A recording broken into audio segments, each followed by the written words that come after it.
Olá, Jair Bolsonaro. Venho a público agora me dirigir à família brasileira.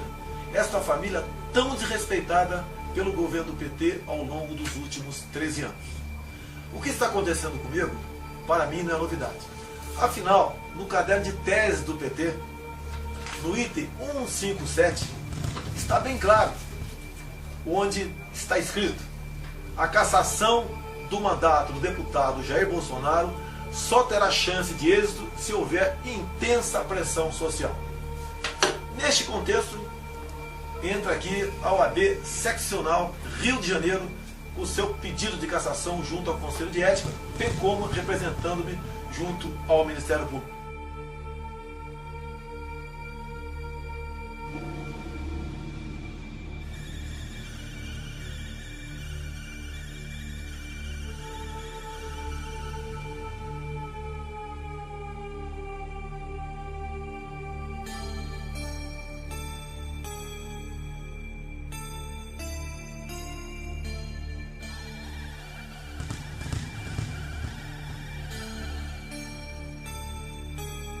O seu presidente diz que seu pai foi um desaparecido político. Realmente ele desapareceu em 1974. Gostaria que isso não tivesse acontecido. Mas o pai dele vem de Recife para o Rio de Janeiro. E em Recife começou efetivamente a luta armada em nosso país, com a bomba no aeroporto de Guararapes, onde morreu um jornalista, um almirante e 10 civis foram mutilados. Nome desse grupo: Ação Popular Marxista-Leninista.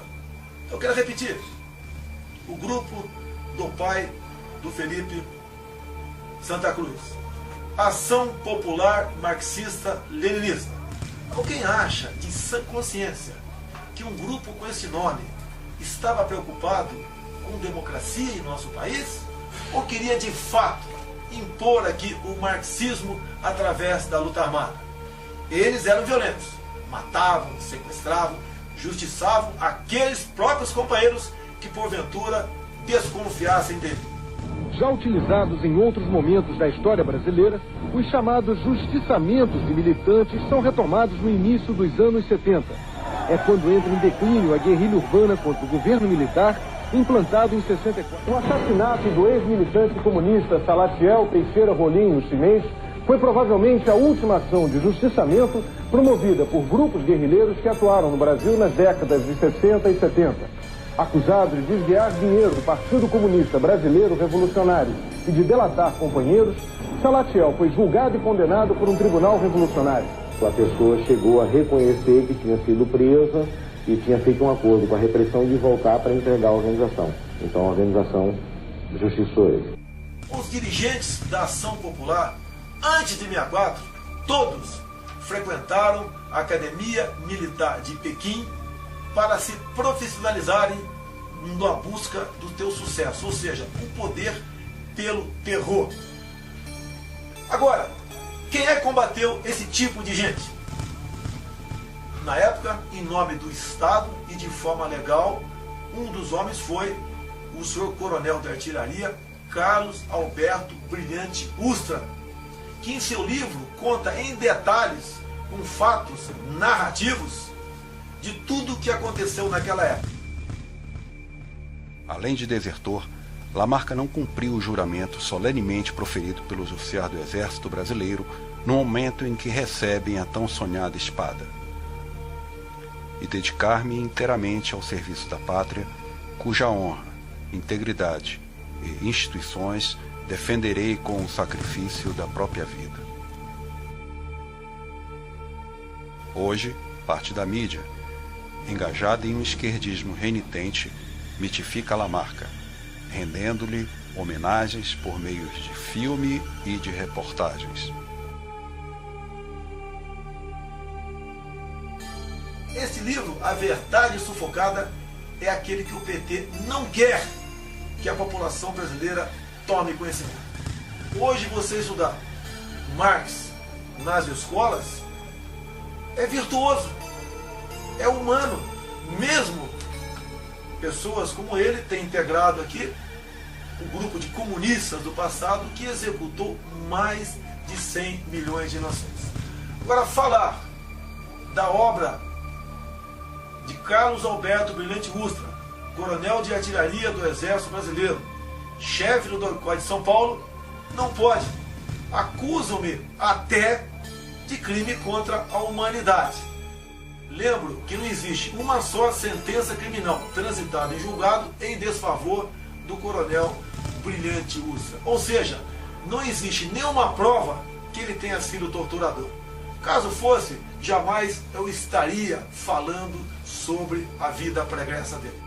Por ocasião do relatório final da Comissão Nacional da Verdade, cujo presidente à época era o senhor Pedro Dalari. O Lenin falava: a verdade é sempre revolucionária.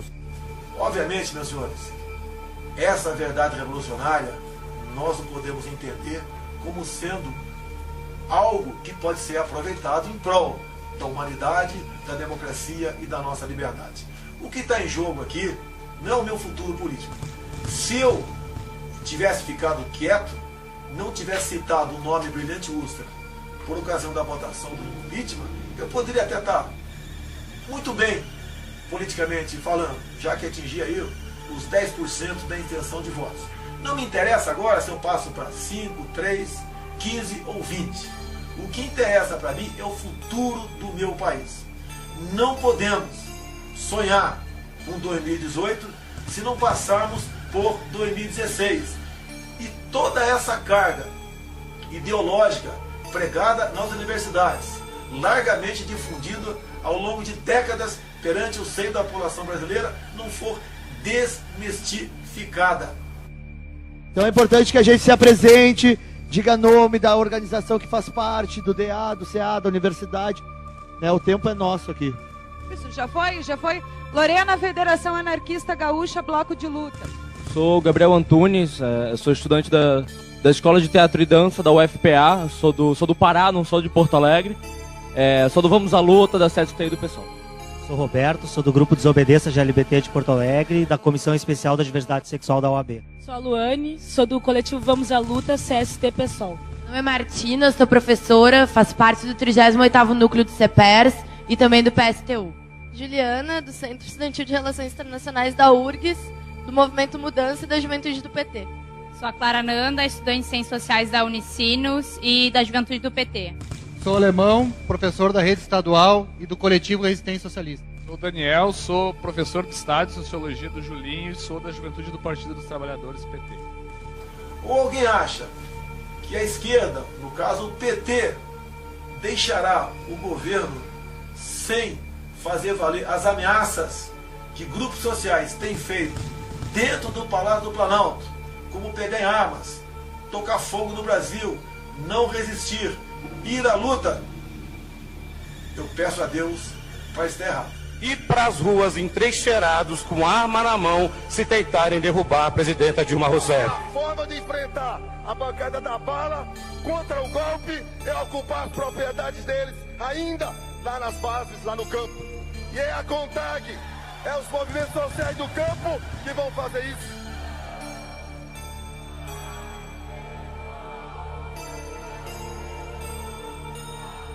Milhares de mudas transgênicas criadas por meio de pesquisas desenvolvidas há 14 anos foram destruídas durante manifestação com mais de 1.000 mulheres ligadas ao movimento dos trabalhadores rurais sem terra, o MST. As mulheres entram na empresa e destroem as estufas onde estavam os testes. As manifestantes vieram direto para as estufas onde a empresa faz pesquisas com novas espécies de eucaliptos. As mulheres destruíram milhares de mudas que estão sendo desenvolvidas desde 2001. Em meu voto, antes de eu citar Carlos Alberto Brilhante Ustra, outro parlamentar citou Marighella, que tem como legado para o Brasil e o mundo o seu mini manual de guerrilha, onde ensinava de forma clara e didática a execução dos crimes mais bárbaros possíveis para chocar a opinião pública e chegar ao poder, como sequestros, assassinatos, roubos e execuções de policiais militares.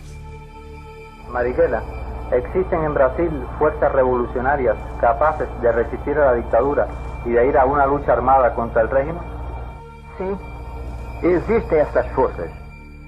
minha posição e a dos camaradas que estão com a mesma disposição, que têm a mesma convicção, é exatamente a da preparação da luta armada, do desencadeamento da luta de guerrilhas e da concentração de todos os esforços nessa atividade. Era isso que tinha a esclarecer. ¿Qué fuerzas revolucionarias y qué tipo de organización cree usted que lograría la Alianza Armada de Obreros y Campesinos que se señala como necesaria para llegar a crear el núcleo del Ejército de Liberación Brasileño? O que deveríamos fazer era procurar lançar a luta de guerrilhas na área rural do país, sem nos preocuparmos em que qualquer das organizações existentes tomasse a iniciativa. É ocupar as propriedades deles, ainda lá nas bases, lá no campo. E é a CONTAG, é os movimentos sociais do campo que vão fazer isso. Como disse o comandante Che Guevara, criar 1, 2, 3, muitos Vietnãs. Não podemos pensar que pessoas que pensam ainda hoje em dia dessa forma, como no passado, no caso Marighella, estiveram ou estão no momento preocupados com a nossa liberdade ou com a nossa democracia. O soldado que vai à guerra e tem medo de morrer é um covarde. Não estou afrontando quem quer que seja, mas o meu mandato estará a serviço da verdade, da democracia e da nossa liberdade. Muito obrigado a todos e fique com Deus.